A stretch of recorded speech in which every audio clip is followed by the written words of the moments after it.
Every heartbeat is a precisely timed mechanical and electrical event that sustains life.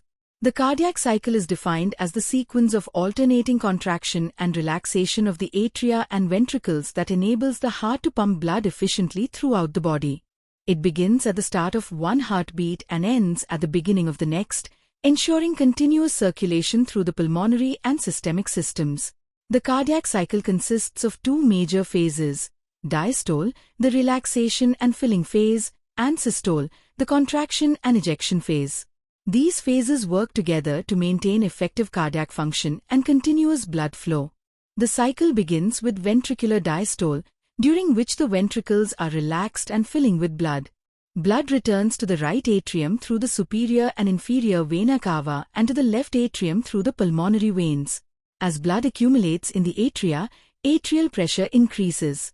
When atrial pressure exceeds ventricular pressure, the atrioventricular valves, the mitral and tricuspid valves, open, allowing passive flow of blood into the ventricles.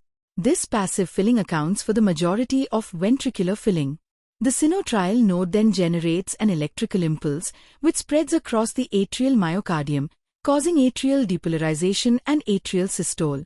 Atrial contraction pushes the remaining blood into the ventricles, ensuring complete ventricular filling.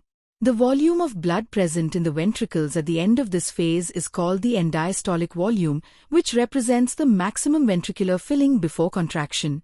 Following this, ventricular systole begins with ventricular depolarization, represented by the QRS complex on the ECG. As the ventricles contract, intraventricular pressure rises rapidly, forcing the atrioventricular valves to close and producing the first heart sound, S1.